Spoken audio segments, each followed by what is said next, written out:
ಗುಂಡ ಟೈಗರ್ ಯಾಕೋ ಕರೆಂಟ್ ಹೊಡೆದವ್ರ ಕಾಗೆ ತರ ಆಗಿದ್ಯಾ? ಯಾಕೆ ಹೇಳ್ತೀಯ ಬೈ? ವಾರ್ನಿಂಗ್ ಮಾಡಕ್ ಹೋಗಿ ಫುಲ್ ನಾನೇ ಬರ್ನಿಂಗ್ ಆಗ್ಬಿಟ್ಟೆ. ಮುಚ್ಚ ಬಾಯಿ. ಒಂದ್ ಸಂಡೇಲ್ನ ಹ್ಯಾಂಡ್ಲ್ ಮಾಡಕ್ ಬರಲ್ಲ, ಹೆಂಗೋ ಫೀಲ್ಡ್ ಮುಂದಕ್ಕೆ ಬರ್ತೀರಾ? ಅಯ್ಯೋ ನೀ ಫೀಲ್ಡ್ ಅಷ್ಟು ಬೆಂಕಿ ಹಾಕ.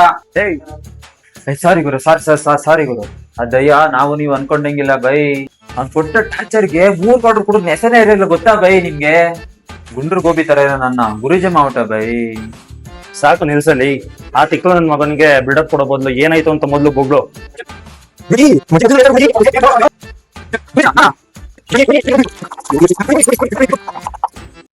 ನನ್ ಮಗನ್ನ ಬಂದು ಮೀಟ್ ಮಾಡಕ್ ಹೇಳು. ಜೊತೆಗೆ ನೀನು ಬಾ. ಯಾವ ವಿಷಯನ ಹೆಂಗ್ ಡೀಲ್ ಮಾಡ್ಬೇಕು ಅಂತ ನನ್ನನ್ನು ನೋಡ್ ಕಲ್ತ್ಕೋ. ಬಂದ್ಬಿಟ್ಟ ಕಾರಣ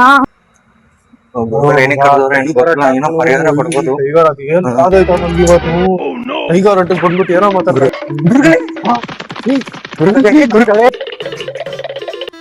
ಗುರುಗಳೇ, ನಾನ್ ಮತ್ತೆ ನಿಮ್ಮನ್ನ ನೋಡ್ತೀನಿ ಅಂತ ಅನ್ಕೊಂಡಿರ್ಲಿಲ್ಲ ಗುರುಗಳೇ. ಅದು ಈ ತರ ಇಷ್ಟು ಬೇಗ. ಓದ್ಸಲ ನನ್ ಸಮಸ್ಯೆ ಬಗ್ಗೆ ಹೇಳಿದ್ರಿ, ಈ ಸಲ ಅದನ್ ಬಗೆನೇ ಹರ್ಸ್ಬಿಟ್ರಲ್ಲ ಗುರುಗಳೇ. ನಂದು ಪದದು ಮ್ಯಾರೇಜ್ ಫಿಕ್ಸ್ ಮಾಡಿ ನಮ್ ಬಾಮ ಇದನ್ನು ಜೊತೆಗೆ ಕರ್ಕೊಂಡ್ ಬಂದಿದ್ರಲ್ಲ ಗುರುಗಳೇ. ಈ ಋಣ ನಾನು ಎಷ್ಟು ಹೆಂಗ್ ತೀರಿಸ್ಲಿ ಅನ್ನೋದು ಗೊತ್ತಾಗ್ತಲ್ಲ ಗುರುಗಳೇ. ಹೇಳ್ತಾವನು ಏನೋ ಫಿಕ್ಸ್ ಮಾಡಿದ್ಯಾ ನೀನು? ಏನ್ ಗುರು ನೀನು ತಿಕ್ಕ ನಮಗ ಮಾತ್ಕೊಳ್ಕೊಂಡು ನನ್ ಮೇಲೆ ಡೌಟ್ ಪಡ್ತಿದ್ಯಾ? ಏಯ್, ಏನೋ ಓದಿದ್ಯಾ? ಪೂಜಾರಿ ನಾಗಪ್ಪನ ಪ್ರೇಮ ಕಥೆ. ನಾನ್ ಕೇಳಿದ್ದು ನಿನ್ ಕ್ವಾಲಿಫಿಕೇಶನ್ ಏನು ಅಂತ. IAS IPS ಓದೋಣ ಅಂತ ಅನ್ಕೊಂಡಿದ್ದೆ, ಆಗಿಲ್ಲ. ಆದ್ರೆ ಇಂಜಿನಿಯರಿಂಗ್ ಮಾಡೋಣ ಅಂತ ಡಿಸೈಡ್ ಮಾಡಿದೆ. ಓ, ಇಂಜಿನಿಯರ ನೀನು? ಮೊದ್ಲು PUC ಮಾಡ್ಬೇಕು ಅಂತ ಹೇಳಿದ್ರು, ಅದಾದ್ಮೇಲೆ SSLC ಬೇರೆ ಪಾಸ್ ಆಗ್ಬೇಕಂತೆ. ಸುಮ್ನೆ ಯಾಕಂತ ಸುಮ್ನೆ ಆಗ್ಬಿಟ್ಟೆ. ಈಗ್ಲೂ ಸುಮ್ನಿದ್ರೆ ಒಳ್ಳೇದು. ಹಾಳಾಗ್ ಹೋಗ್ಲಿ. ಏನ್ ಕೆಲಸ ಮಾಡ್ತಿದ್ಯಾ? ಒಂದ್ 60,000 ರೂಪಾಯಿ ಸಂಬಳ, ವಾರಕ್ಕೆ 5 ದಿನ ಕೆಲ್ಸ. ಹಂಗೆ ನನ್ ಕೈ ಕೆಳಗಡೆ 4-5 ದಿನ ಅಡ್ಡಾಡ್ತಿರ್ಬೇಕು. ಓ, ಪರವಾಗಿಲ್ಲ. ಈ ತರ ಯಾವ್ದಾದ್ರು ಕೆಲಸ ಸಿಗುತ್ತೆ ಅಂತ ನೋಡ್ತಾ ಇದೀನಿ. ಸಿಕ್ಕಿದ್ರೆ ಮಾಡ್ಬಿಡದೆ. ಚೆನ್ನಾಗಿದೆ. ನಿಮ್ಮ ಅಪ್ಪ ಅಮ್ಮ ಆಸ್ತಿ ಕಿಸ್ತಿ ಮಾಡಿಟ್ಟಿದಾರ ಹೆಂಗೆ?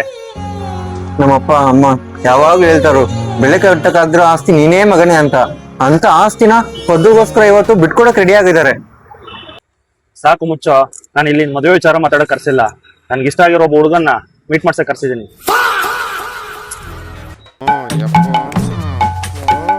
ಬಸ್ರಿ ಹೆಂಗ್ಸ್ ಬಂದಂಗ್ ಬರ್ತಿಯಲ್ಲೋ. ನಂಗೆ ಆಗಲ್ಲಪ್ಪ, ನಿಂಗೆ ರುಕ್ಮಿಣಿ ಸಿಗಲ್ಲ. ಏನಾಗ್ತದಯ್ಯ? ನಮ್ಮ ಅಣ್ಣ ಮದ್ವೆಗೆ ಒಪ್ಕೊಂಡ್ರ? ಪದ್ದು, ನಿಮ್ಮನ್ನ ಕರ್ಸಿದ್ರು ನಮ್ಮ ಮದುವೆ ಬಗ್ಗೆ ಮಾತಾಡೋದಿಕ್ಕಲ್ಲ. ಮತ್ತೆ